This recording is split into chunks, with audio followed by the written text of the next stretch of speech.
बोलो भागवत भगवान की जय। षष्टम स्कंद 5वां अध्याय। श्री नारद जी के उपदेश से दक्ष पुत्रों की विरक्ति तथा नारद जी को दक्ष का शाप। श्री सुखदेव जी कहते हैं, परीक्षित, भगवान के शक्ति संचार से दक्ष प्रजापति परम समर्थ हो गए थे। उन्होंने पंचजन की पुत्री असिकनी से हर्षव नाम के 10,000 पुत्र उत्पन्न किए। राजन दक्ष के सभी पुत्र एक आचरण और एक स्वभाव के थे। जब उनके पिता दक्ष ने उन्हें संतान उत्पन्न करने की आज्ञा दी, तब वे तपस्या करने के विचार से पश्चिम दिशा की ओर गए। पश्चिम दिशा में सिंधु नदी और समुद्र के संगम पर नारायण सर नाम का एक महान तीर्थ है। बड़े बड़े मुनि और सिद्ध पुरुष वहाँ निवास करते हैं। नारायण सर में स्नान करते ही हरिवंशों के अंतकरण शुद्ध हो गए। उनकी बुद्धि भागवत धर्म में लग गई। फिर भी अपने दक्ष पिता आज्ञा से बंधे होने के कारण वे उग्र तपस्या ही करते रहे। जब देवर्षि नारद ने देखा कि भागवत धर्म में रुचि होने पर भी ये प्रजा वृद्धि के लिए तत्पर है, तब उन्होंने उनके पास आकर कहा, अरे हर्षयो, तुम प्रजापति हो तो क्या हुआ? वास्तव में तुम लोग मूर्ख ही हो। बतलाओ तो, जब तुम लोगों ने पृथ्वी का अंतर ही नहीं देखा तब षष्ठी कैसे करोगे? बड़े खेद की बात है। देखो, एक ऐसा देश है जिसमें एक ही पुरुष है, एक ऐसा बिल है जिसमें बाहर निकलने का रास्ता ही नहीं है, एक ऐसी स्त्री जो बहुरूपणी है, एक ऐसा पुरुष है जो व्यभिचारिणी का पति है, एक ऐसा नदी है जो आगे पीछे दोनों ओर बहती है, एक ऐसी विचित्र घर है जो 25 पदार्थ से बना है, एक ऐसा हंस है जिसकी कहानी बड़ी विचित्र है, एक ऐसा चक्र है जो छुरे एवं वज्र से बना हुआ है और अपने आप घूमता रहता है। मूर्ख हर्षवो, जब तक तुम लोग अपने सर्वज्ञ पिता के उचित आदेश को समझ नहीं लोगे और उन उपरयुक्त वस्तुओं को देख नहीं लोगे, तब तक उनके अनुसार षष्ठी कैसे कर सकोगे? श्री सुखदेव जी कहते हैं, परीक्षित, हर्षव जन्म से ही बड़े बुद्धिमान थे। वे देवर्षि नारद के यह पहली ये गूढ़ वचन सुनकर अपनी बुद्धि से स्वयं ही विचार करने लगे। देवर्षि नारद का कहना तो सच है। ये लिंग शरीरी, जिसे साधारणतः जीव कहते हैं, पृथ्वी है और यही आत्मा का अनादि बंधन है।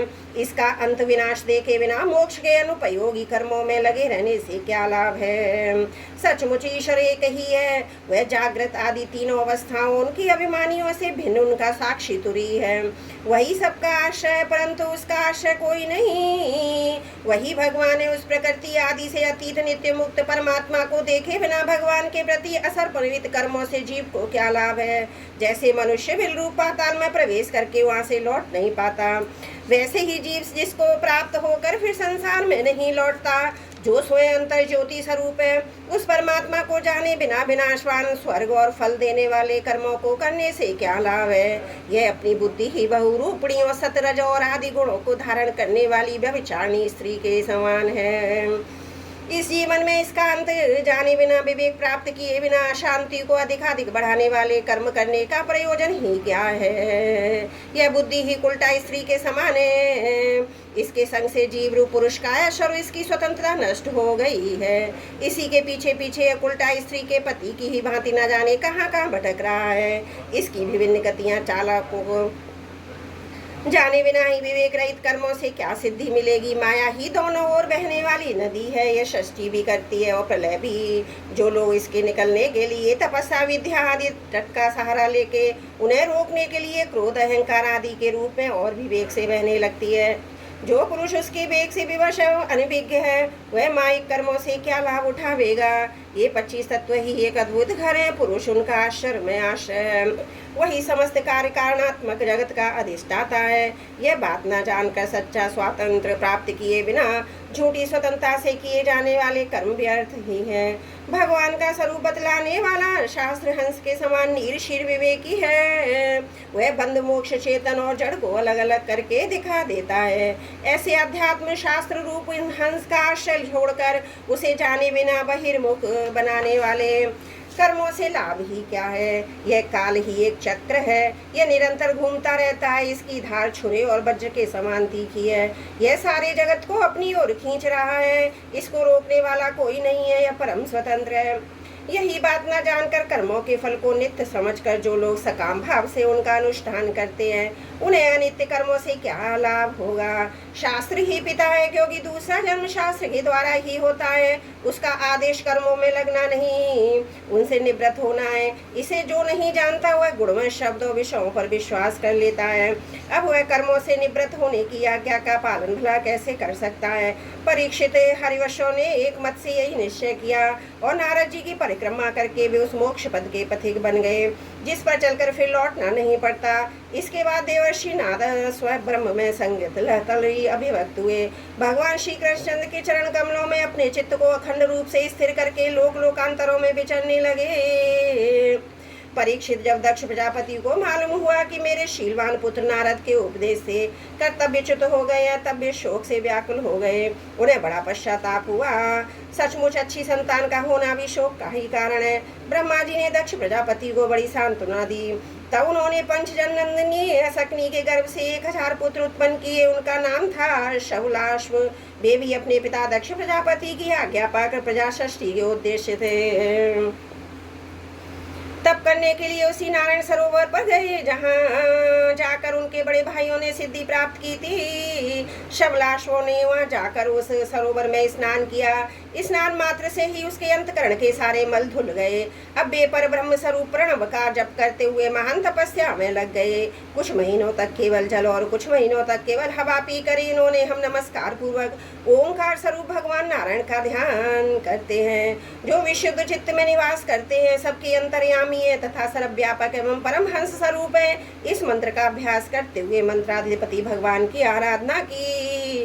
परीक्षित इस प्रकार दक्ष के पुत्र शबलाश्व प्रजा सृष्टि के लिए तपस्या में संलग्न थे। उनके पास भी देवर्षि नारद आए और उन्होंने पहले के समान ही कूट वचन कहे। उन्होंने कहा, दक्ष प्रजापति के पुत्रों में तुम लोगों को तो उपदेश देता हूँ, उसे सुनो। तुम लोग तो अपने भाइयों से बड़ा प्रेम करते हो, इसलिए उनके मार्ग का अनुसंधान करो।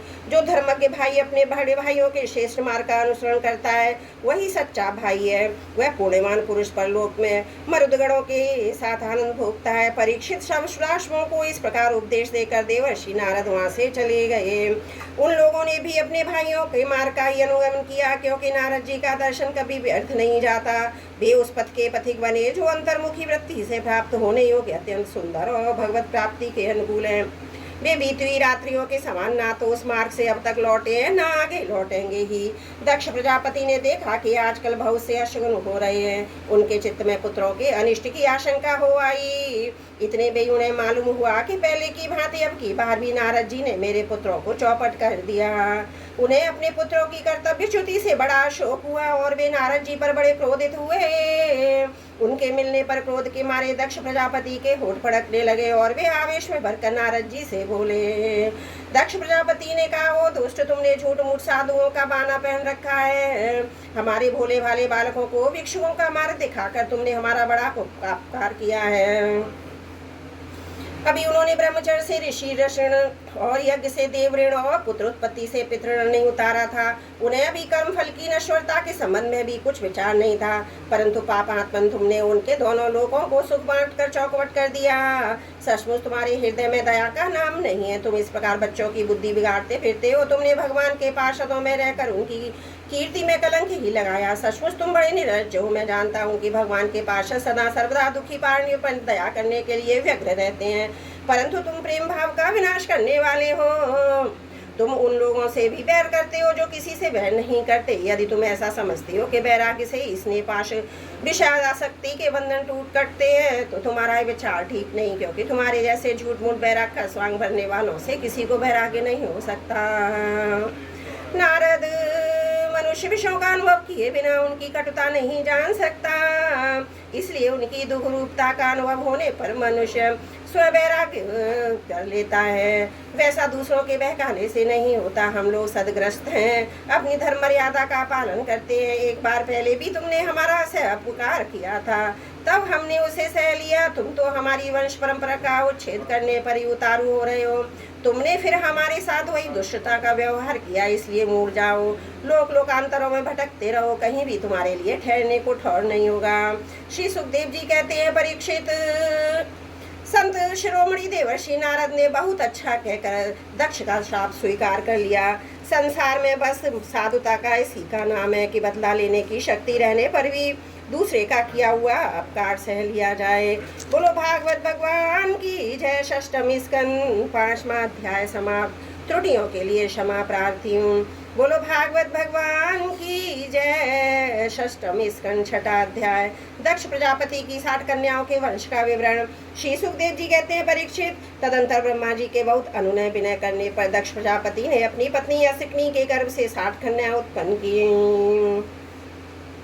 वे सभी अपने पिता दक्ष से बहुत प्रेम करती थीं। दक्ष प्रजापति ने उनमें से 10 कन्याएं धर्म को, 13 कश्यप को, 27 चंद्रमा को, 2 भूत को, 2 अंगिरा को, 2 कृशाश्व को और शेष 4 ताक्षर नामधारी कश्यप को ही व्याधि। परीक्षित, तुम इन दक्ष कन्याओं उनकी संतानों के नाम मुझसे सुनो। इन्हीं की वंश परंपरा तीनों लोकों में फैली हुई है। धर्म की 10 पत्नियां थीं, भानु, लंबा, कुकुब्जामी, विश्वासाध्या, मरुत्वती, वसु, मुहूर्ता और संकल्पा। इनके पुत्र के नाम सुनो राजन। भानु का पुत्र देव ऋषभ और उसका इंद्रसेन था। लंबा का पुत्र हुआ विद्धोत और उसके मेघगण। कुकुब का पुत्र हुआ संकट और उसका कीटक, और कीटक के पुत्र हुए पृथ्वी के संपूर्ण दुर्गों वकीलों के अभिमानी देवता। जामी के पुत्र का नाम था स्वर्ग और उसका पुत्र हुआ नंदी। विश्वा के विश्वदेव हुए, उसके कोई संतान न हुई। साध्या से साध्य गण हुए और उनका पुत्र हुआ अर्थ सिद्धि।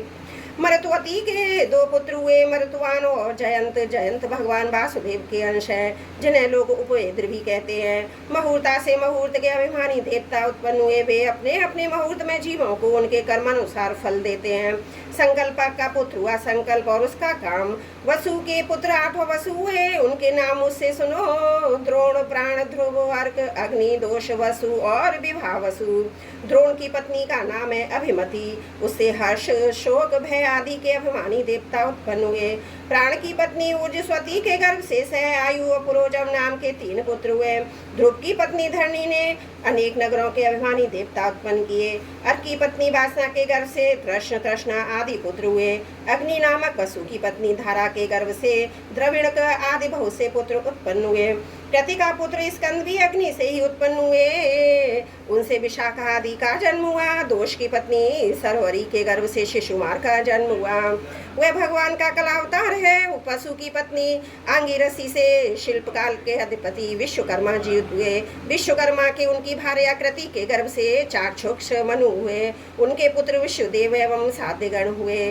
विवासु की पत्नी उषा से 3 पुत्र हुए, व्युष्ट, रोचिष और आतप। उनमें से आतप के पंचयाम दिवस नामक पुत्र हुए। उसी के कारण सब जीव अपने अपने कार्यों में लगे रहते हैं। भूत की पत्नी दक्षनंदिनी स्वरूपा ने कोटि कोटि रुद्रगण उत्पन्न किए। इनमें रेवत, अज, भीम, बाम, उग्र, वृषा, कपि, अजेकपाद, अहिर्ध्वधन, बहुरूप और महान, ये 11 मुख्य हैं। भूत की पत्नी भूता से भयंकर भूत और विनायक आदि जन्म हुआ। ये सब 11वें प्रधान रुद्र महान के पार्षद हुए। अंगिरा प्रजापति की प्रथम पत्नी स्वधा ने पितृगण को उत्पन्न किया। दूसरी पत्नी सती ने अथर्वांगिरस नामक वेद को ही पुत्र रूप में स्वीकार किया। कृशासुर की पत्नी अर्ची से धूम्रकेश का जन्म हुआ और विश्वधिष्णा से 4 पुत्र हुए, वेदशिरा, देवल, वयुन और मनु। ताक्ष नामधारी कश्यप की 4 पत्नियां थी, विनीता, कद्रु, पतंगी और यामिनी। पतंगी से पक्षियों का, यामिनी से शलभों पतंगों का जन्म हुआ। बिंता के पुत्र गरुण हुए, भगवान विष्णु के वाहन हैं। बिंता के ही दूसरे पुत्र अरुण हैं, जो भगवान सूर्य के सारथी हैं। कद्रु से अनेकों नाग उत्पन्न हुए। परीक्षित, कृतिका आदि 27 नक्षत्राभिमानी देवियां चंद्रमा की पत्नियां हैं। रोहिणी से विशेष प्रेम करने के कारण चंद्रमा को दक्ष ने शाप दिया, जिससे उन्हें 6 रोग हो गया था। उन्हें कोई संतान नहीं हुई। उन्होंने दक्ष को फिर से प्रसन्न करके कृष्ण पक्ष की क्षीण कलाओं के शुक्ल पक्ष में पूर्ण होने का वर तो प्राप्त कर लिया, परंतु नक्षत्र अभिमानी देवियों ने उन्हें कोई संतान न हुई। अब तुम कश्यप पत्नियों के मंगल में नाम सुनो। वे लोक माताएं, उन्हीं से ये सारी षष्ठी उत्पन्न हुई। उनके नाम है अदिति, दिति, धनु, काष्ठा, अरिष्ठा, सुरसा, इला, मुनि, क्रोधवशा, ताम्रा, सुरभि, शर्मा और तिमी। इनमें तिमी के पुत्र हैं जलचर जंतु और शर्मा के बाघ आदि हिंसक जीव हैं। सुरभि के पुत्र भैंस गाय तथा दूसरे 2 खुर वाले पशु ताम्रा की संतान है। बाज गीद आदि शिकारी पक्षी मुनि से अप्सराएं उत्पन्न हुई। क्रोध वशा के पुत्र हुए सांप बिच्छू आदि विषैले जंतु। इला से वृक्ष लता और पृथ्वी में उत्पन्न होने वाली वनस्पतियां। और सुरसा से यातुधान राक्षस, अरिष्टा से गंधर्व और काष्ठा से घोड़े आदि 1 खुर वाले पशु उत्पन्न हुए। धनु के 61 पुत्र हुए, उनमें प्रधान प्रधान के नाम सुनो।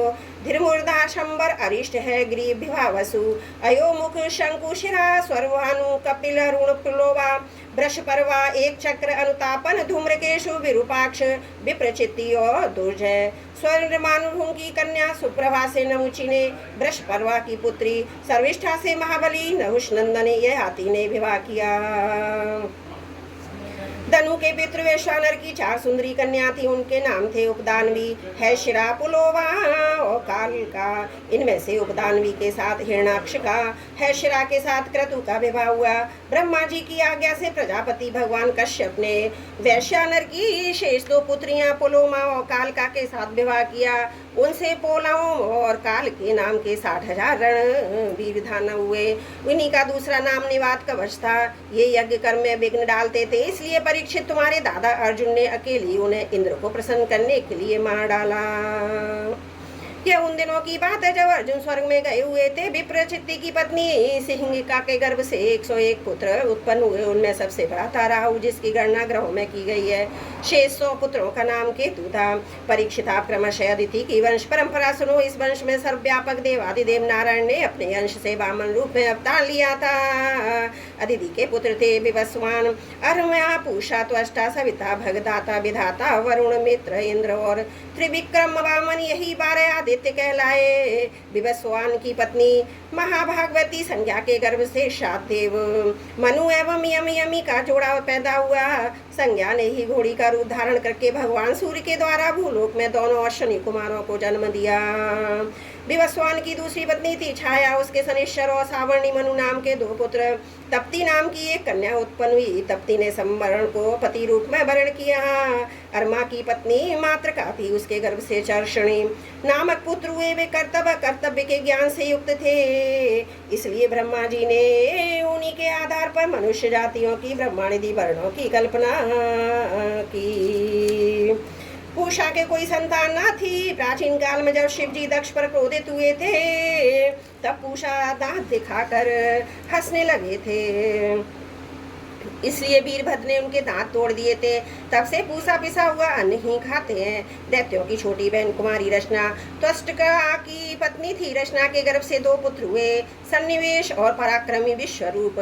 इस प्रकार विश्वरूप यद्यपि शत्रुओं के भांजे थे, फिर भी जब देवगुरु बृहस्पति जी ने इंद्र से अपमानित होकर देवताओं का परित्याग कर दिया, तब देवताओं ने विश्वरूप को ही अपना पुरोहित बनाया था।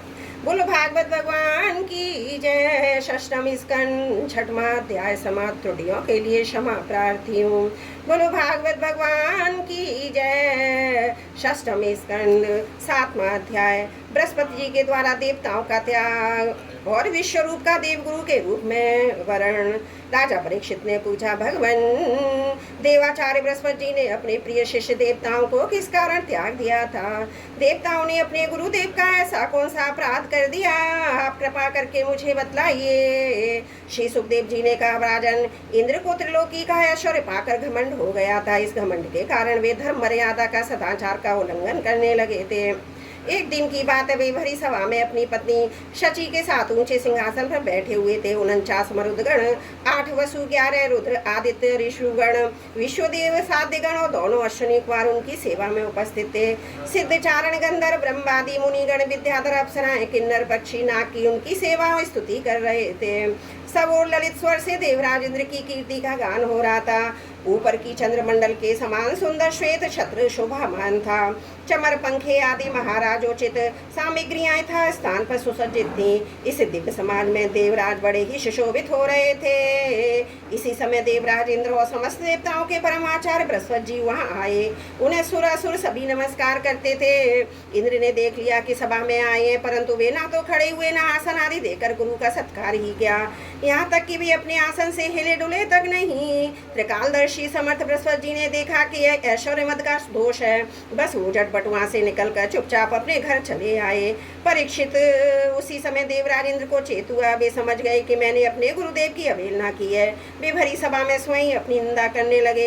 हाय हाय, बड़े खेद की बात है कि भरी सभा में मूर्खतावश मैंने ऐश्वर्य के नशे में चूर होकर अपने गुरुदेव का तिरस्कार कर दिया। सचमुच मेरा ये कर्म अत्यंत निंदनीय है। भला कौन विवेकी पुरुष इस स्वर्ग की राज लक्ष्मी को पाने की इच्छा करेगा। देखो तो सही, आज इसी ने उस देवराज को भी असुरों के से रजोगुणी भाव से भर दिया। जो लोग कहते हैं सार्वभौम राज सिंहासन पर बैठा हुआ सम्राट किसी के आने पर राज सिंहासन से ना उठे, वे धर्म का वास्तविक स्वरूप नहीं जानते। ऐसा उपदेश करने वाले कुमार की ओर ले जाने वाले हैं। वे स्वयं घोर नरक में गिरते हैं। उनकी बात पर तो लोग विश्वास करते हैं। वे पत्थर की नाव की तरह डूब जाते हैं। मेरे गुरुदेव बृहस्पति जी ज्ञान के अथाह समुद्र हैं। मैंने बड़ी शर्ता की, अब मैं उनके चरणों में अपना माथा टेक कर उन्हें मनाऊंगा। परीक्षित देवराज इंद्र इस प्रकार सोच ही रहे थे कि भगवान बृहस्पति जी अपने घर से निकलकर योग बल से अंतर्ध्यान हो गए। देवराज इंद्र ने अपने गुरुदेव को बहुत ढूंढा ढूंढवाया, परंतु उनका कहीं पता न चला। तब वे गुरु के बिना अपने को सुरक्षित न समझकर देवताओं के साथ अपनी बुद्धि के अनुसार स्वर्ग की रक्षा का उपाय सोचने लगे, परंतु वे कुछ भी सोच ना सके। उनका चित्त शांत ही बना रहा। परीक्षित दैत्यों को भी देवगुरु बृहस्पति जी और देवराज इंद्र की अनबन का पता लग गया। तब उन्मत्त और आतताई असुरों ने अपने गुरु शुक्राचार्य के आदेशानुसार देवताओं पर विजय प्राप्त के लिए धावा बोल दिया। उन्होंने देवताओं पर इतने तीखे तीखे बाणों की वर्षा की कि उनके मस्तक, रंगा, वायु आदि अंग कट कट कर गिरने लगे। तब इंद्र के साथ सभी देवता सिर झुकाकर ब्रह्मा जी की शरण में गए। स्वयंभू एवं समर्थ ब्रह्मा जी ने देखा कि देवताओं की तो सचमुच बड़ी दुर्दशा हो रही है, तो उनका हृदय अत्यंत करुणा से भर गया। वे देवताओं को धीरज बनाते हुए कहने लगे। ब्रह्मा जी ने कहा, देवताओं, यह बड़े खेद की बात है। सचमुच तुम लोगों ने बहुत बुरा काम किया है। हरे हरे, तुम लोगों ने ऐश्वर्य के मद में अंधे होकर ब्रह्मज्ञानी वेदज्ञ संयमी ब्राह्मण का सत्कार नहीं किया। देवताओं, तुम्हारी उसी अनीति का यह फल है कि आश्रमशाली होने पर भी तुम्हें अपने निर्बल शत्रुओं के सामने नीचा देखना पड़ा। देवराज, देखो, तुम्हारे शत्रु भी पहले अपने गुरुदेव शुक्राचार्य का तिरस्कार करने के कारण अत्यंत निर्बल हो गए थे, परंतु अब भक्ति भाव से उनकी आराधना करने में फिर से धन जन से संपन्न हो गए। देवताओं, मुझे तो ऐसा मालूम पड़ रहा है कि शुक्राचार्य को अपना आराध्य देव मानने वाले ये दैत्य लोग कुछ दिनों में मेरा ब्रह्मलोक भी छीन लेंगे। रघुवंशियों ने इन्हें अर्थशास्त्र की पूरी शिक्षा दे रखी है। ये जो कुछ करना चाहते उनका भेद तुम लोगों को नहीं मिल पाता। उनकी सलाह बहुत गुप्त होती है। ऐसी स्थिति में वे स्वर्ग तो समझते ही क्या है। वे चाहे जिस लोक को जी सकते हैं। सच है, जो श्रेष्ठ मनुष्य ब्राह्मण गोविंद और गौ को अपना सर्वस्व मानते हैं और जिन पर उनकी कृपा रहती है, उनका कभी अमंगल नहीं होता। इसलिए अब तुम लोग शीघ्र ही त्वष्टा के पुत्र विश्वरूप के पास जाओ और उन्हीं की सेवा करो। वे सच्चे ब्राह्मण, तपस्वी और संयमी हैं। यदि तुम लोग उनके आश्रमों के प्रति प्रेम को क्षमा कर सकोगे और उनका सम्मान करोगे तो वे तुम्हारा काम बना देंगे। श्री सुखदेव जी कहते हैं, परीक्षित, जब ब्रह्मा जी ने देवताओं से इस प्रकार कहा तब उनकी चिंता दूर हो गई। वे त्वष्टा के पुत्र विश्वरूप ऋषि के पास गए। उन्हें हृदय से लगाकर यूं कहने लगे। देवताओं ने कहा, बेटा विश्वरूप, तुम्हारा कल्याण हो। हम तुम्हारे आश्रम पर अतिथि के रूप में आए हैं। हम एक प्रकार से तुम्हारे पितर हैं, इसलिए तुम हम लोगों की समायोचित अभिलाषा पूर्ण करो। जिन्हें संतान हो गई हो, उन सत्पुरुषों का भी सबसे बड़ा धर्म यही है कि वे अपने पिता तथा अन्य गुरुजनों की सेवा करें। फिर जो ब्रह्मचारी हैं उनके लिए तो कहना ही क्या है। बस आचार्य वेद की, पिता ब्रह्मा जी की, भाई इंद्र की और माता साक्षात पृथ्वी की मूर्ति हैं। इसी प्रकार बहन दया की, अतिथि धर्म की, अभ्यागत अग्नि की और जगत के सभी प्राणी अपने आत्मा की ही मूर्ति आत्मस्वरूप होते हैं। पुत्र, हम तुम्हारे पितर हैं। इस समय शत्रुओं ने हमें जीत लिया है। हम बड़े दुखी हो रहे हैं। तुम अपने तपोबल से हमारा यह दुख, दारिद्र्य, पराजय टाल दो। पुत्र, तुम्हें हम लोगों की आज्ञा का पालन करना चाहिए। तुम ब्रह्मनिष्ठ ब्राह्मण हो, अतः जन्म से ही हमारे गुरु हो। हम तुम्हें आचार्य के रूप में वर्ण करके तुम्हारी शक्ति से अनायासी शत्रुओं पर विजय प्राप्त कर लेंगे। पुत्र, आवश्यकता पड़ने पर अपने से छोटों का पैर छूना भी निंदनीय नहीं है। वेद ज्ञान को छोड़कर केवल अवस्था बड़प्पन का कारण भी नहीं है। श्री सुखदेव जी कहते हैं, परीक्षित, जब देवताओं ने इस प्रकार विश्वरूप से पुरोहिती करने की प्रार्थना की, तब परम तपस्वी विश्वरूप ने प्रसन्न होकर अपने अत्यंत प्रिय मधुर शब्दों में कहा। विश्वरूप ने कहा, पुरोहिती का काम ब्रह्म तेज को क्षीण करने वाला है, इसलिए धर्मशील महात्माओं ने उसकी निंदा की, किंतु आप मेरे स्वामी हैं, लोकेश्वर होकर भी मुझसे उसके लिए प्रार्थना कर रहे हैं। ऐसी स्थिति में मेरा जैसा व्यक्ति भला आप लोगों को कोरा जवाब कैसे दे सकता हूँ। मैं तो आप लोगों का सेवक हूँ, आपकी आज्ञाओं का पालन करना ही मेरा स्वार्थ है। देवगण हम अकिंचन है, खेती कर जाने पर अथवा अनाज की हाट उठ जाने पर उसमें से गिरे हुए कुछ दाने चुन लाते हैं और उसी से अपने देव कार्य और पितृ कार्य संपन्न कर लेते हैं। लोकपालों, इस प्रकार जब मेरी जीविका चल ही रही है, तब मैं पुरोहितों की निंदनीय वृत्ति क्यों करूं। इससे तो केवल वे ही लोग प्रसन्न होते हैं जिनकी बुद्धि बिगड़ गई है। जो काम आप लोग मुझसे कराना चाहते हैं वह निंदनीय है, फिर भी मैं आपके काम से मुंह नहीं मोड़ सकता, क्योंकि आप लोगों की मांग ही कितनी है, इसलिए आप लोगों का मनोरथ मैं तन मन धन से पूरा करूंगा। श्री सुखदेव जी कहते हैं, परीक्षित, विश्वरूप बड़े तपस्वी थे। देवताओं से ऐसी प्रतिज्ञा करके उनके वर्ण करने पर भी वे बड़ी लगन के साथ उनकी पुरोहिती करने लगे। यद्यपि शुक्राचार्य ने अपने नीति बल से असुरों की संपत्ति सुरक्षित कर दी थी, फिर भी धर्म समर्थ विश्वरूप ने वैष्णवी विद्या के प्रभाव से उनसे संपत्ति छीन देवराज इंद्र को दिला दी। राजन, जिस विद्या से सुरक्षित होकर इंद्र ने असुरों की सेना पर विजय प्राप्त की थी, उसका उद्धार बुद्धि विश्वरूप से ही उन्हें उपदेश किया था। बोलो भागवत भगवान की जय। षष्ठम स्कंद 7वां अध्याय समाप्त। त्रुटियों के लिए क्षमा चाहती हूँ। बोलो भागवत भगवान की जय। षष्ठम स्कंद 8वां अध्याय नारायण कवच का उपदेश। 8वां अध्याय नारायण कवच का उपदेश। राजा परीक्षित ने पूछा, भगवान देवराज इंद्र ने सबसे सुरक्षित होकर शत्रुओं की चतुरंगणी सेना को खेल खेल में अनायासी जीत कर त्रिलोकी की राजलक्ष्मी का उपभोग किया। आप उस नारायण कवच को मुझे सुनाइए। यह भी बताइए कि उन्होंने उससे सुरक्षित होकर रणभूमि में किस प्रकार आक्रमणकारी शत्रुओं पर विजय प्राप्त की है। श्री सुखदेव जी ने कहा, परीक्षित, जब देवताओं ने विश्वरूप को पुरोहित बना दिया, तब देवराज इंद्र के प्रश्न करने पर विश्वरूप ने उन्हें नारायण कवच का उपदेश दिया। तुम एकाग्रचित्त से उसका श्रवण करो। विश्वरूप ने कहा, देवराज इंद्र, भय का अवसर उपस्थित होने पर नारायण कवच धारण करके अपने शरीर की रक्षा कर लेनी चाहिए। उसकी विधि यही है कि हाथ पैर धोकर आचमन करें, फिर हाथ में कुश की पवित्री धारण करके उत्तर मुंह बैठ जाएं। इसके बाद कवच धारण पर्यंत और कुछ न बोलने का निश्चय करके पवित्रता से ओम नमो नारायणाय और ओम नमो भगवते वासुदेवाय इन मंत्रों के द्वारा हृदय आदि अग्नास या अग्निष्ठादि करन्यास करें। पहले ओम नमो नारायण इस अष्टाक्षर मंत्र के ओम आदि 8 अक्षरों का क्रमशः पैरों, घुटनों, जांघों, पेट, हृदय, वक्षस्थल, मुख और सिर में न्यास करें। अथवा पूर्वोक्त मंत्र के कर से लेकर ओमकार पर्यंत 8 अक्षरों का सिर से आरंभ करके उन्हीं 8 अंगों में विपरीत क्रम से न्यास करें। तदंतर ओम नमो भगवते वासुदेवाय इस 12 अक्षर मंत्र के ओम आदि 12 अक्षरों का दाईं तर्जनी से बाईं तर्जनी तक दोनों हाथ की 8 उंगलियों और दोनों अंगूठों की 2-2 गांठों में न्यास करें।